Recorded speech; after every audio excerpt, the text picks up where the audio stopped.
So everyone, video शुरू होने से पहले मैं आपसे बहुत बड़ी माफ़ी मांगना चाहता हूँ। क्या हुआ, मैंने एक साल पहले वीडियो बनाई थी टाइप्स ऑफ एक्वेरियम शार्क्स। तो उसमें मैंने कोलंबियन शार्क को भी मेंशन करा था, तो उसमें मैंने उसके बारे में गलत इन्फॉर्मेशन आपको दे दी। गाइज़, मैंने बोला है 75 गैलन के टैंक में रह लेगी या 65 गैलन के टैंक में, और वो गलत बात थी क्योंकि इतने में कोलंबियन शार्क नहीं रह पाती नॉर्मली। और दोस्तों, मैंने ये भी बोला कि एग्रेसिव होती है, तो वो भी मैंने गलत बोला क्योंकि एक्चुअल में कोलंबियन शार्क एग्रेसिव होती ही नहीं। और मैंने एक और चीज़ गलत बोल दी कि वो कोलंबियन शार्क के साथ रहती ही नहीं। ये भी गाइस मैंने बिल्कुल गलत चीज़ बोल दी। I am really really sorry. मैं इस हॉबी में नई नई चीज़ें सीख रहा हूँ और गलती मेरे से होती है। जहाँ पे मुझे पता लगेगा कि मैं गलती कर रहा हूँ, मैं सॉरी बोलूँगा और उन गलतियों को सुधारूँगा। गाइस, बहुत हो गया रोना। Let's begin the video. Hello everyone, मैं हूं आपका दोस्त आज हमारी वीडियो का टॉपिक है everything about Colombian shark. Let's begin the video. Colombian shark के बारे में, उसकी केयर के बारे में या डाइट के बारे में जानने से पहले गाइस, उसके बारे में थोड़ी बेसिक चीज़ें जान लेते हैं। कोलंबियन शार्क जो होती है उसकी लाइफ स्पैन 10 से 15 साल के बीच तक होती है। अगर आप उसे कैविटी में रख रहे हो या फिर एक्वेरियम में रख रहे हो या पॉन्ड में रख रहे हो तो उसकी एज इतनी होती है। पर वाइल्ड में ये एक्सेप्शन बन सकती है, वाइल्ड में वो ज़्यादा ज़िंदा भी रह सकती है जितना हम सोच भी नहीं सकते। दोस्तों, जो कोलंबियन शार्क होती है उसका जो साइज़ होता है वो 12 से 14 इंच तक होता है, मैक्सिमम लार्जेस्ट साइज़। और दोस्तों, एक्सेप्शनल केयर के साथ वो 18 से 20 इंच की भी हो सकती है आराम से। जो कोलंबियन शार्क होती है वो Mexico, El Salvador, Costa Rica, Panama, Colombia, Ecuador और पेरू की रिवर्स में पाई जाती है। और दोस्तों, इसकी सबसे इंटरेस्टिंग बात यह है कि ये अपनी यंग एज और अपना चाइल्डहुड ये सब रिवर्स में और सहायक नदियों में गुजारती है, पर जैसे ही ये अपनी एडल्ट एज में आती है ये अपने आप को पैसिफिक कोस्ट लाइन में ले जाती है, मतलब प्रशांत तट रेखा में खुद को ले जाती है और वहीं पे अपनी एडल्टहुड लाइफ जीती है ब्रीड करने के लिए। फिर ये दोबारा रिवर्स में आ जाते हैं। आप खुद सोच सकते हो कि जैसे जैसे बड़े होते हैं इनका जोग्राफिकल स्टैट बिल्कुल बदल जाता है और इनको अलग अलग तरीके का एनवायरनमेंट चाहिए होता है। आप खुद सोच सकते हो इन्हें पालना कितना बड़ा झंझट हो सकता है। गाइस, हमें एक्वेरियम शॉप में जो कोलंबियन शार्क दिखती है वो एक्वेरियम शॉप में 2 से 4 इंच तक की होती है, पर क्या आपको पता है 1 साल के अंदर अंदर वो 1 फुट तक की हो सकती है। आप खुद सोच सकते हो कि ये कितनी जल्दी बड़ी होती हैं। अब आते हैं कोलंबियन शार्क के नेचर की ओर। दोस्तों, कोलंबियन शार्क बिल्कुल एग्रेसिव नहीं होती, ये एक र्यूमर है, ये एग्रेसिव होती है। पर जब इसे छोटी मछली दिखती है तो दोस्तों ये उन्हें खाने की कोशिश करते हैं, और ये इनकी गलती नहीं है। छोटी फ़िश को खाने की कोशिश करते हैं उन्हें खाना समझकर, तो छोटी फ़िशेस को इनके साथ ना रखें। उल्टा दूसरी फ़िशेस इन्हें बुली ज़रूर करती हैं वाइल्ड में, जैसे पफर फिश और ट्रिगर फिश।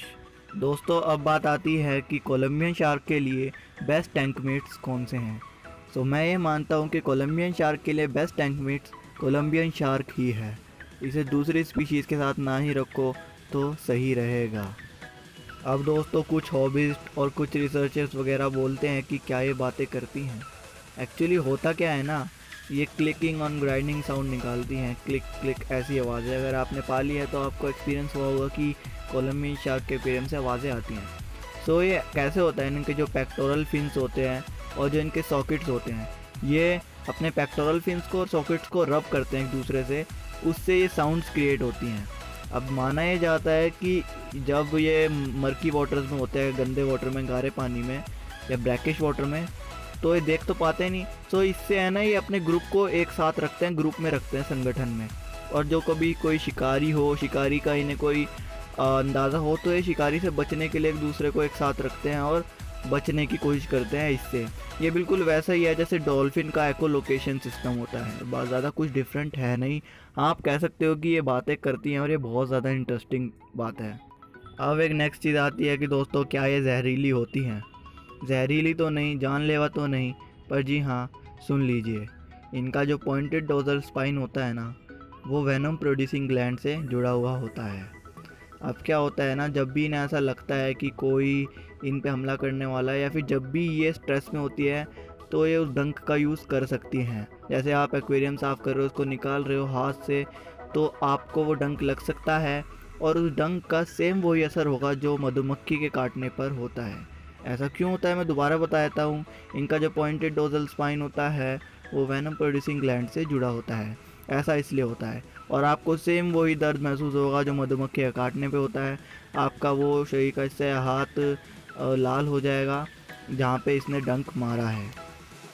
चलिए अब उस चीज़ पे चलते हैं जिसकी आपको सबसे ज़्यादा ज़रूरत है। अगर आपने कोलंबियन शार्क ख़रीद ली है या आप ख़रीदने जा रहे हो, आपको फिर भी पालनी है, तो गाइस मैं तो बोलूँगा पालो ही मत, फिर भी आप पाल रहे हो तो सुन लीजिए।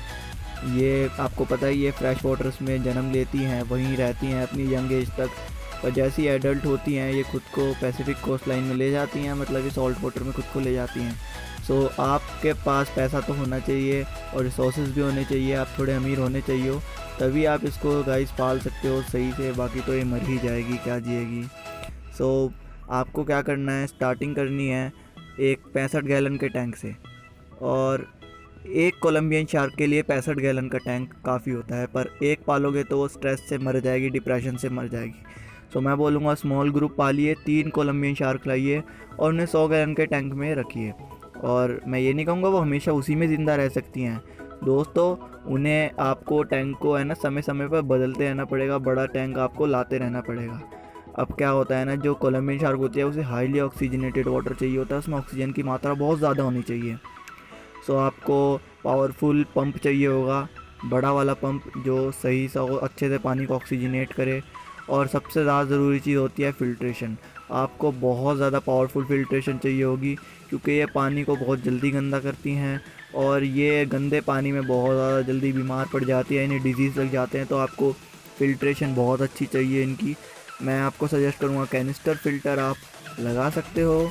और दोस्तों हर हफ्ते 30 से 40% पानी को साइफोन से साफ़ करें, जो स्टोन्स वगैरह उन्हें साइफोन करें और 30 से 40% पानी निकाल के नया डालें।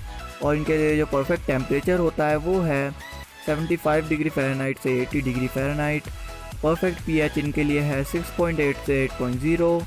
और बस यही है जो टैंक की स्टैट्स है ये सब। पर दोस्तों अभी और सुनिए, जब ये 9 इंच की हो जाती हैं, 9 इंच की होते ही इन्हें ब्रैकिश वाटर में डाल दीजिए, ठीक है। ब्रैकिश वाटर में डालने के 8 महीने बाद आपको इन्हें proper salt water tank setup करके देना पड़ेगा, जो लगभग 150 से 200 लीटर गैलन तक का होना चाहिए। मैं मजाक नहीं कर रहा दोस्तों, ये स्टैट्स हैं और ये सही बातें हैं, आप रिसर्च कर सकते हैं जैसे मैंने करी है। और तो ये सब आपको करना पड़ेगा। सो अब आ जाते हैं डाइट पर, फूड पर। अगर आप ऐसे सोच रहे हो कि ये कुछ भी खा लेगी तो ये गलत है भाई।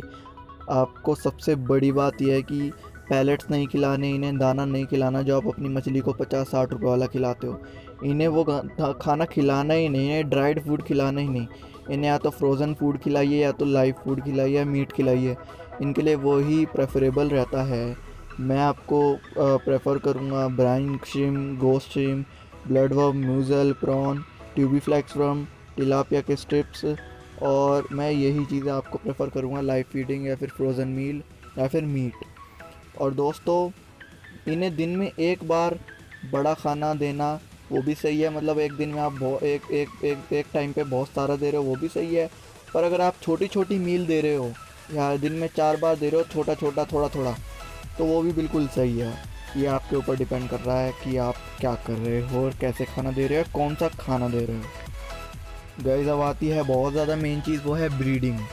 सो मैं ब्रीडिंग बताने से पहले आपको ये बता दूं कि जितनी भी कोलंबियन शार्क आपको एक्वेरियम स्टोर्स में दिखती हैं वो किसी भी फार्म में ब्रीड नहीं हुई, उन्हें वाइल्ड में पकड़ा जाता है और सीधा आपके एक्वेरियम स्टोर्स में बेचा जाता है। तो आप खुद सोच सकते हो कि बड़े बड़े फार्मर्स जब इन्हें ब्रीड नहीं करवा सकते तो हम कैसे करवा दें। So guys it is impossible to breed them in captivity. ये गुड लुकिंग है, बहुत अच्छी दिखती हैं, पर नॉट मेड फॉर बिगिनर्स। नए नवेले बिगिनर्स के लिए बिल्कुल नहीं बनी, नए हॉबीज़ के लिए बिल्कुल नहीं बनी। एक्चुअली जो घर पे फ़िश पालते हैं, जो बहुत ज़्यादा कम रिसोर्सेज के साथ पालते हैं, उनके लिए ये फ़िश बनी ही नहीं। बहुत सारी स्पीशीज़ हैं यार, कोई सी पालो, इसको आप वैसे ही ब्रीड कर नहीं पाओगे। सो आप और भी फिशेस पाल सकते हो, और फिर भी अगर आप इसे पालना चाहो तो पालो, पर आप इसे ब्रीड नहीं करवा सकते। So guys thank you for watching. Video पसंद आई हो तो वीडियो को लाइक ज़रूर करना, चैनल को सब्सक्राइब ज़रूर करना और कमेंट करके बताना कि वीडियो कैसी लगी। And please share this video. Thanks for watching guys, again stay safe.